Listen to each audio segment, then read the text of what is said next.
there are two things that you should know about me. Number one, when I was 14, my sister died of a drug overdose. Number two, I worked restaurant for 3 years. How are these things connected? You might be wondering. Well, my study for my capstone is the relationship between substance abuse and the restaurant industry. And according to my research, the restaurant industry is interrelated with substance abuse through the many nuances of the organizational culture as well as the intense job conditions. To prepare for this study, I looked at a variety of research, mainly looking at organizational culture in the restaurant, as well as peer pressure on people who's drinking, and the restaurant industry's day-to-day life, which I obviously already knew, but I wanted to kind of have research to back it up. One of the greatest parts of my literature review that kind of goes in with all those different things is the fact that it was found that people in the restaurant were not always able to psychologically detach after hours. Once the day was over, they were still kind of stuck in it. And so my thinking was they find ways to turn to other things to kind of relax. And that was part of where I began with my study. I interviewed 53 participants, all of whom I gathered my participants from people that I knew having worked in the restaurant industry, all from this Midwest area. Snowball sampling was used, so a lot of my participants referred other participants who they thought would be interested. And interestingly, one of the ways that they did this was saying, you should do this interview, it's therapeutic, which I found very fascinating. I employed autoethnography, which is the author's perspectives to kind of share and give you ideas of what their experience was in the same thing that's within the study. So in this case, my experience within restaurant industry and watching substance use and experiencing substance use. And I also used interviews, in-depth interviews. So I would do one-on-one, and I did quite a few of our texts due to time constraints and the busy lives of those working in the restaurant industry. I also met them within a bar to kind of pick a medium ground that would allow them to feel more comfortable. After gathering my information, I scanned through I have an interview transcript, and I scanned through all the different answers and looked for themes. And then after I looked for themes, I kind of looked for connection between the themes and then kind of built from there for my results and discussion. So for the results, for this specific thing, I tried to narrow down since there were quite a few different things. And ultimately, this is the kind of thing that I feel it could be a series, which is part of the reason I have been so fascinated by it. I want to create a series. But 77.36% of participants asserted that high stress, long hours, and unstable pay/schedule were a perceived reason for higher use in the restaurant industry. I kind of put together frustrations and pressures of the industry. I ended up kind of combining those together. And the top 4 were management, understaffing, pressure to go out, mainly to drink, and pressure to please, to be nice, to be happy all the time, to be polite, etc. Interestingly, 58.49% of people felt their usage increased after starting the restaurant industry. So based on the way I kind of set up my questions, I wanted to start first with the social norms and organizational culture of the restaurant industry, which is perpetrated by management.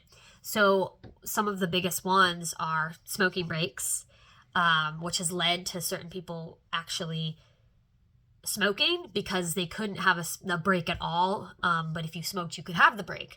So smoking breaks, drinking or hanging out after shift, favoritism and seniority. Those were kind of the top social norms that you end up seeing a lot of, and using the substances to relax after a really long, tense kind of day. It was surprising to me how much management actually popped up as clearly a higher issue within everything that everyone was saying. There is a lot of pushback when employees try to prioritize themselves.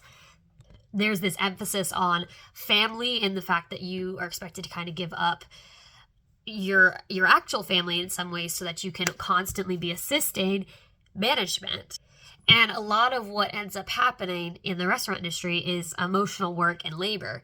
And those are interconnected, and they are basically taking on the emotions of the guests or the people that you're working with and you're taking care of, and often finding that you don't disconnect. So like with the literature review, you don't psychologically detach in your after hours. You're carrying those emotions over, and it's often more exhausting than physical labor might be. Which, connecting back to management, there is the question of the socialization of people pleasing in the restaurant industry. So the restaurant employees are socialized to please guests. An entire guest interaction is incredibly detailed and expected to be perfect every single time, which is already exhausting in itself. And a lot of it involves emotions and taking that on. At the same time, there's the question that whether they are socialized to please managers, to avoid toil, to kind of keep everything smoother, to make sure that when a favoritism comes into play, make sure that they keep getting the shifts they want, the sections they want, etc. And connecting back to the last connection, it is the idea of substance abuse as duality, both conformity and resistance by the employees. So the conformity has to do with conforming to those social norms and trying to find that sense of belonging and fit in, while the resistance is both a proverbial screw you to the management, but also a resistance to the emotional and physical labor of the day and being unable to detach at the end of the day. And a lot of people, their healthier stress coping mechanisms, if I can't remember off the top of my head, about 40-50% had a stress coping mechanism that was a substance use. But a majority of them, their healthier way of handling it was marijuana. And marijuana is often something that people see as being a way to relax and help with that anxiety. And that was pretty highly reported for handling stress. A study like this contributes significant progress to the field of addiction, of organizational culture and norms within a restaurant industry. It's not really something that has been discussed a lot, and it's not something that people really understand or know about. And the restaurant employees themselves rarely feel heard, to the point that this specific study involved so many of them saying that they had finally felt heard. For one participant said, for the first time in 8 years. And it's just very interesting that it's such an important industry in America especially, and they've just kind of been forgotten. Now, a cut and dry question might be, how do we shift these experiences and how do we fix it? But that's an oversimplified response. It was a question I asked all of the participants, and quite a few of them said, I don't know, and they were allowed to do that.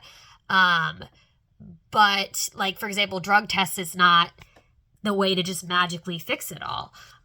What was interesting is the note of counsel, having small groups where you can actually discuss your experiences in the restaurant, having counseling or mental health uses available to them in the restaurant industry, having management be more supportive. To wrap up, there are many more directions that could be followed along the lines of the relationship between the restaurant industry and substance abuse. No one factor is the reason or solution for a relationship which, based on the study, greatly exists.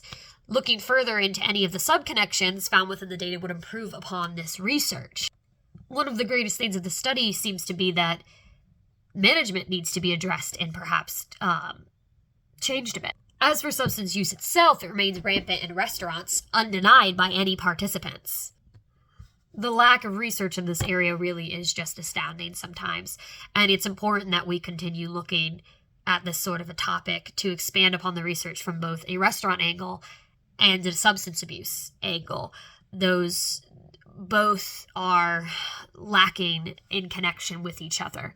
So, thank you.